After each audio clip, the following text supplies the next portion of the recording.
Hello friends, मैं अभिषेक कुमार समृद्धि IAS के online platform पे आप सभी का स्वागत करता हूं, अभिनंदन करता हूं। दोस्तों, आज हम बात करने वाले हैं एमपी हाई कोर्ट में सुनी जाने वाली बीएड वर्सेस बीटीसी केस की। दोस्तों, आप सभी जानते हैं, आप सभी को विदित है कि आज एमपी हाई कोर्ट में बीएड वर्सेस बीटीसी मामले की सुनवाई होने वाली थी और आज जो है जबरदस्त सुनवाई जो है दोस्तों कोर्ट में देखने को मिली है दोस्तों, जिसमें जज साहब जो है वो आज नाराज भी दिखे हैं दोस्तों। और बीएड वर्सेस बीटीसी के इस केस में जो है आज बहुत सारे मुद्दों को उठाया गया, बहुत सारी बारीकियों पे जो है बात की गई दोस्तों। तो उन सभी चीजों को हम पॉइंट टू पॉइंट तो है आज जो है आप सभी को बताएंगे। अगर आप सभी में किसी ने जो है लाइव इस जजमेंट इस सुनवाई को देखा होगा तो वो सभी बातों को जानते होंगे, तो उस पर मैं चर्चा करने वाला हूं दोस्तों। तो अगर आप इस चैनल पे नए हैं, विजिट कर रहे हैं, तो सबसे पहले आप इस चैनल को लाइक कीजिए, सब्सक्राइब कीजिए और कमेंट कीजिए दोस्तों, और ज्यादा से ज्यादा शेयर कीजिए कि ताकि बीएड वर्सेस बीटीसी केस से कोई भी अपडेट निकल करके सामने आए तो शीघ्रता से वो आप तक पहुंचे दोस्तों। तो हम बात करते हैं बीएड वर्सेस बीटीसी केस की। तो आज जो है लगभग 4 से 5 वकील जो है दोस्तों वर्चुअली भी जो है इस केस की सुनवाई में जो दोस्तों जुड़े हुए थे। आज के वकील में मीनाक्षी अरोड़ा जी थी, महामना जी थी, दिनेश सिंह चौहान भी जो है इसमें जो है जुड़े हुए थे। पटना हाई कोर्ट की भी चर्चा हुई इसमें जो है दोस्तों अर्णव घोष केस की चर्चा हुई, जिसमें मीनाक्षी अरोड़ा जी ने अर्णव घोष वाले केस को की भी चर्चा की थी। इसमें भगवान कृष्ण की वाले केस की भी चर्चा हुई थी। साथ ही पटना हाई कोर्ट वाले मामले की भी जो है इसमें दोस्तों चर्चा हुई थी कि पटना हाई कोर्ट ने जो है बीएड को खत्म कर दिया है, यानी पटना हाई कोर्ट ने बीएड को जो है बाहर कर दिया है। इस केस की भी जो है दोस्तों यहाँ पे चर्चा हुई थी।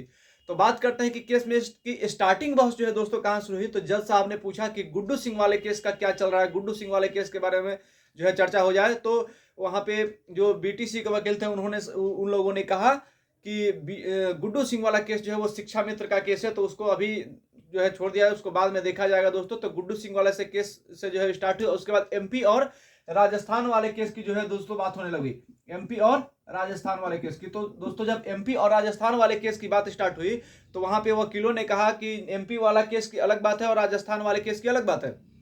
राजस्थान वाला जो केस था उसमें राजस्थान गवर्नमेंट ने जो शिक्षक भर्ती ली थी, तो उसमें उसने बीएड को नहीं रखा था। उसने बीएड को जो है नोटिफिकेशन में शामिल नहीं किया था कि बीएड वाले जो है इसमें फॉर्म सबमिट करेंगे, लेकिन बीएड वाले जो है वहां पे गए थे, राजस्थान में बीएड वाले गए थे। सरकार की जो नियमावली थी उसमें बीएड के लिए जगह नहीं थी।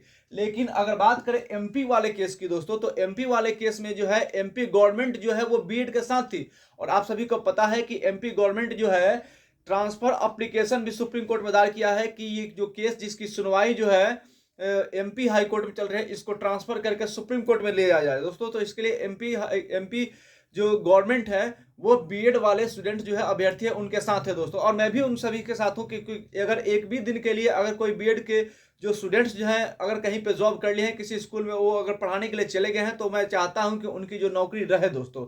हाँ, तो हम बात करते हैं आज की सुनवाई की दोस्तों। तो आज की जो सुनवाई चल रही थी, इस सुनवाई में कई सारी बातों को, कई सारे मुद्दों को उठाया गया, जिसमें आप देखेंगे दोस्तों बीएड की जो बीटीसी वालों की बात करें, चाहे वो बीएड वालों की बात करें, तो इसमें जो भी वकील थे उसमें अर्णव घोष वाले जो मामला था, अर्णव घोष वाले मामला को उठाया मीनाक्षी अरोड़ा जी ने, उसकी बात की। साथ ही भगवान श्री कृष्ण के जो केस है उसके बारे में चर्चा की गई। साथ ही दोस्तों जो है पटना हाई कोर्ट के बारे में चर्चा की गई, पटना हाई कोर्ट जो है वो बीएड को बाहर कर चुका है, इसकी भी चर्चा हुई। और साथ ही बात करेंगे कि जो आपने देखा कि ये केस जो है दोस्तों रेस्पेक्टिव और प्रोस्पेक्टिव के चक्कर में जो है बहुत ज्यादा पेचीदा होकर के रह गया है दोस्तों।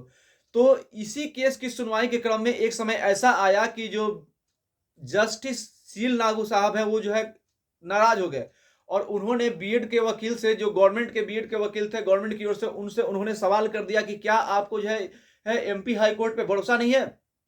अगर आपको एमपी हाई कोर्ट पे भरोसा नहीं है तभी तो आपने ट्रांसफर एप्लीकेशन दायर किया है कि सुप्रीम कोर्ट में जाए, ताकि इस केस को जो है सुप्रीम कोर्ट में लेकर के जाया जा सके। तो सुप्रीम कोर्ट में ले जाने का मतलब तो यही हुआ ना कि आपको मध्य प्रदेश हाई कोर्ट में जो है भरोसा नहीं है। तो इस बात को लेकर के जो है वहां के जो जस्टिस थे एमपी हाई कोर्ट का सील नागू साहब, वो काफी नाराज दिखे। यहाँ तक कि जुर्माने की भी बात जो है हो गई कि अगर ज्यादा चीज इधर उधर होगी, अगर कहीं दिक्कत होगी तो जुर्माना भी लगाया जा सकता है दोस्तों। तो ये एक बहुत बड़ी जो है आज बहस देखने को मिली, जिसकी सभी ने जो है ये उम्मीद लगा करके रखी थी कि आज का जो जजमेंट होगा, आज का जो सुनवाई होगा एमपी हाई कोर्ट में, वो एक बड़े लेवल पे जो होगा, जिसमें हर वकील ने अपना अपना पक्ष रखा। जो वर्चुअली जुड़े थे उनको भी मौका मिला, उन्होंने भी अपना पक्ष रखा, और जो वहां पे फिजिकली अपीयर थे उन्होंने भी अपनी बहस रखी, और डीएलएड के जो वकील थी मीनाक्षी अरोड़ा जी, उन्होंने भी बेहतरीन तरीके से जो है अपना पक्ष रखा दोस्तों।